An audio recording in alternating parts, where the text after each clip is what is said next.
और उधर तेजी से डेवलप होती डिजिटल टेक्नोलॉजी के कारण लोगों की इस पर निर्भरता बढ़ी है, लेकिन इसके साथ ही इससे जुड़ी आपराधिक वारदातें भी तेजी से बढ़ती जा रही हैं। साइबर क्राइम आज के समय में पुलिस के लिए सबसे बड़ी चुनौती बन गया है। बीते कुछ सालों में साइबर अपराध और डिजिटल अरेस्ट की जो घटनाएं हैं वो तेजी से बढ़ी हैं। स्कैमर्स नए नए तरीके से लोगों की मेहनत की कमाई लूटने में लगे हुए हैं।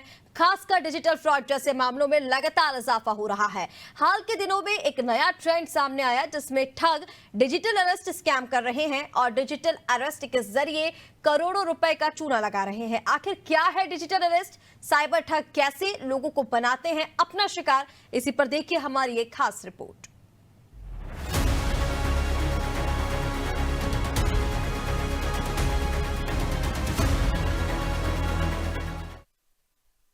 साइबर ठगों का आतंक है। साइबर ठग पुलिस से एक कदम आगे हैं।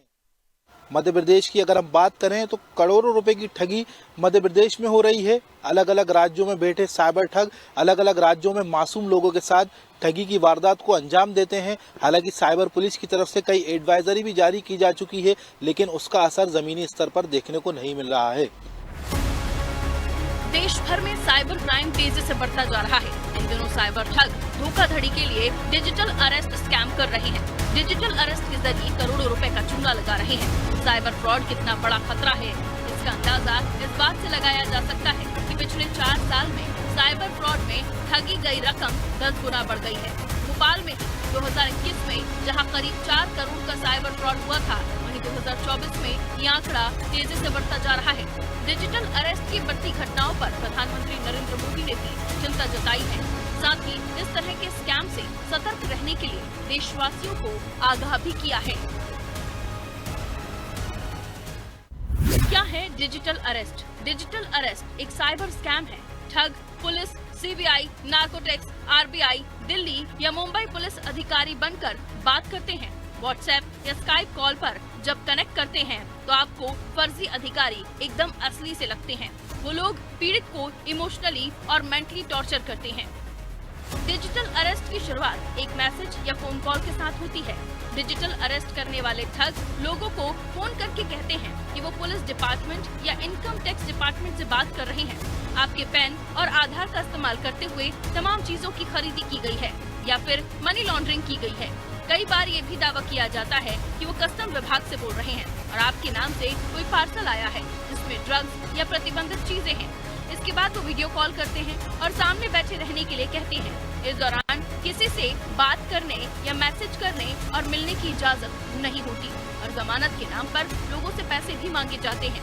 इस तरह लोग अपने ही घर में ऑनलाइन कैद होकर रह जाते हैं और अपनी इज्जत बचाने के लिए और समाज में बदनामी ना हो इस डर से पैसे ट्रांसफर कर देते हैं। इसे कहते हैं डिजिटल अरेस्ट। कैसे होता है digital arrest? Digital arrest blackmail करने का एक एडवांस तरीका है। डिजिटल अरेस्ट स्कैम्स के शिकार वही लोग होते हैं जो अधिक पढ़े लिखे और अधिक होशियार होते हैं। डिजिटल अरेस्ट का सीधा मतलब ऐसा है कि कोई आपको ऑनलाइन धमकी देकर वीडियो कॉलिंग के जरिए आप पर नजर रख रहा है। डिजिटल अरेस्ट के दौरान साइबर ठग नकली पुलिस अधिकारी बनकर लोगों को धमकाते हैं और अपना शिकार बनाते हैं। इस दौरान वो लोगों से वीडियो कॉल पर लगातार बने रहने के लिए भी कहते हैं और इसी बीच केस को खत्म करने के लिए पैसे भी ट्रांसफर करवाते रहते हैं। पूरे देश में साइबर ठगों का आतंक है और ये साइबर ठग पुलिस से एक कदम आगे हैं। हमारे साथ बात करने के लिए पुलिस अधीक्षक वैभव श्रीवास्तव जी हैं। सर, बड़ी चुनौती है इनको पकड़ना भी और ऐसे ठगी के मामलों को रोकना भी, क्योंकि हजारों एडवाइजरी जारी हो चुकी हैं। जमीनी स्तर पर कोई भी ऐसा इनका नहीं दिख रहा है। रोज लाखों रुपए की ठगी मध्य प्रदेश में हो रही है। ट्रेंडिंग तरीका क्या है सर साइबर ठगों का?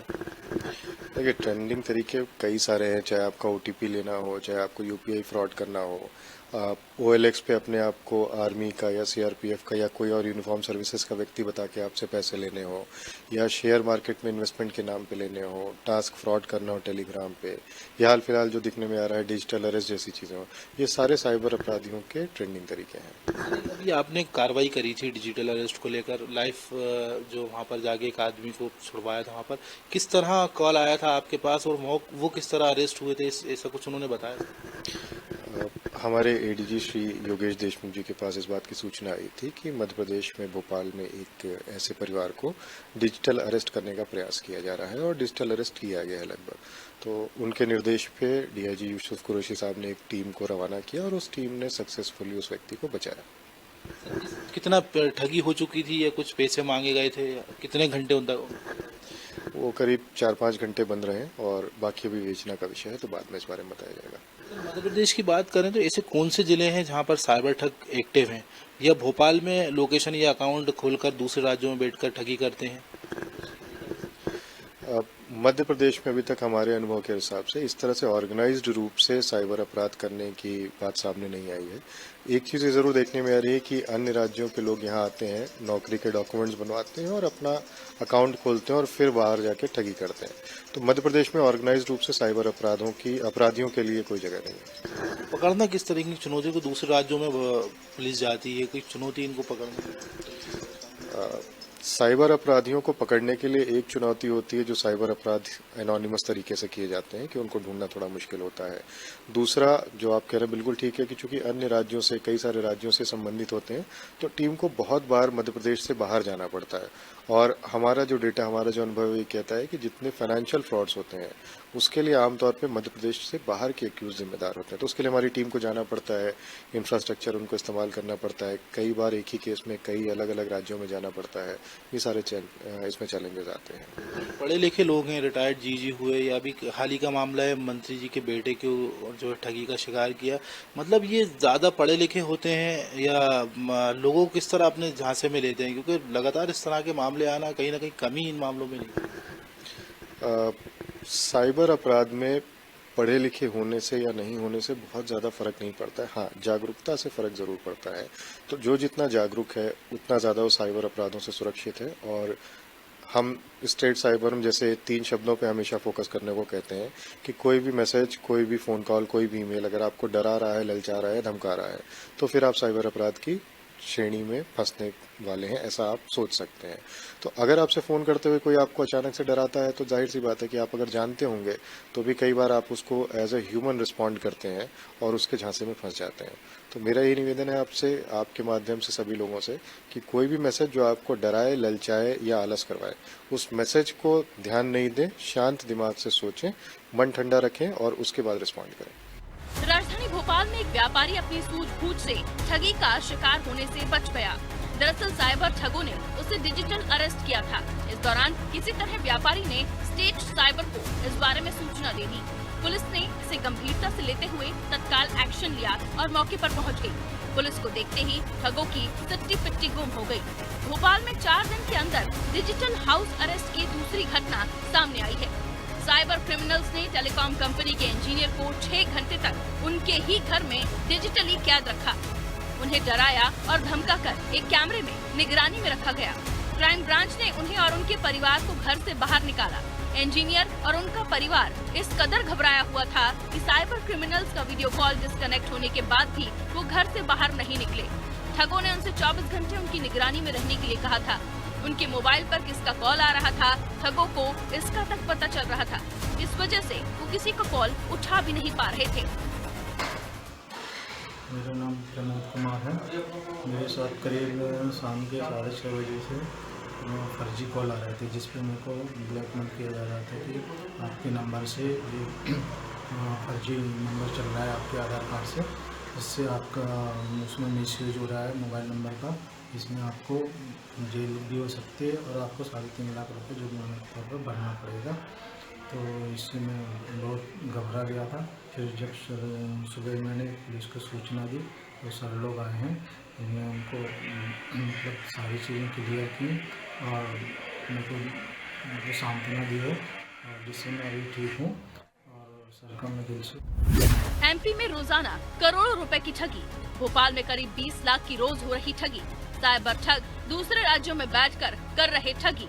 डिजिटल अरेस्ट करके मासूम लोगों को लगा रहे चूना। पुलिस एडवाइजरी का नहीं दिख रहा कोई असर। मध्य प्रदेश की अगर हम बात करें तो करीब करोड़ों रुपए की ठगी रोज मध्य प्रदेश में हो रही है। ये हम नहीं, खुद साइबर पुलिस के अधिकारी कह रहे हैं। ये कहना भी गलत नहीं होगा कि साइबर पुलिस के लिए शातिर ठग इन दिनों सरदर्द बने हुए हैं। भोपाल में भी एक व्यापारी साइबर ठगी का शिकार होते होते बचा। अधिकारियों की माने तो इन अपराधियों को पकड़ना काफी मशक्कत का काम है। दूसरे राज्यों में होने के कारण पुलिस का पूरा सहयोग नहीं मिल पाता है, जिस वजह से ये अपराधी और बेखौफ होकर पूरे देश में आतंक मचाए हुए हैं। हमें सूचना मिली थी बजरिया के पास रहने वाले प्रमोद कुमार हैं, जो वोडा आइडिया में काम करते हैं। उसको कुछ फर्जी पुलिस उनके कॉल किए जा रहा है। कल 6 घंटे उनको डिजिटल अरेस्ट रखा गया। आज भी उनके पास कॉल आया।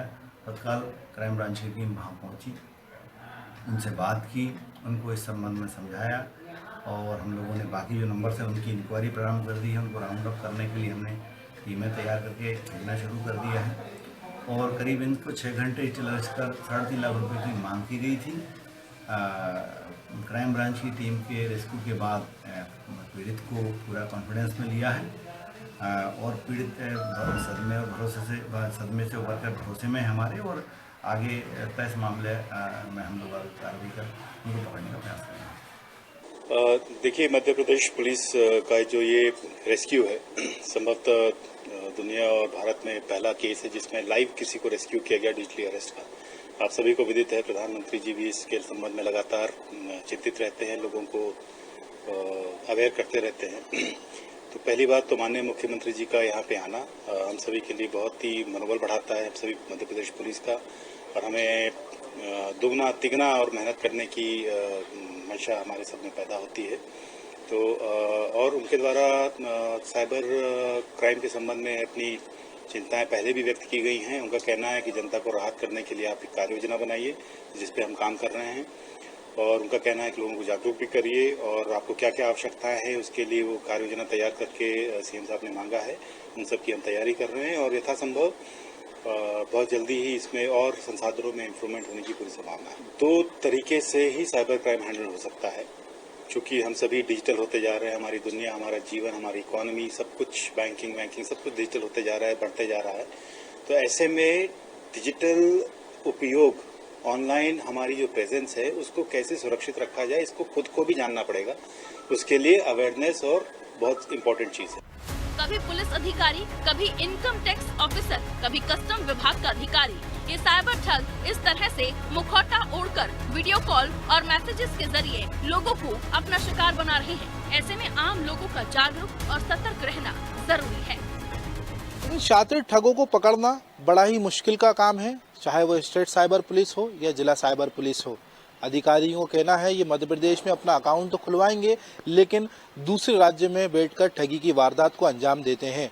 हालांकि ओटीपी के माध्यम से, सामूहिक दुष्कर्म के माध्यम से या डिजिटल अरेस्ट के माध्यम से जो है ठगी की वारदातों को अंजाम दे रहे हैं और करोड़ों रुपए की ठगी सिर्फ मध्य प्रदेश में कर रहे हैं। कैमरामैन रेहान के साथ रिजवान खान, अनादि टीवी, भोपाल।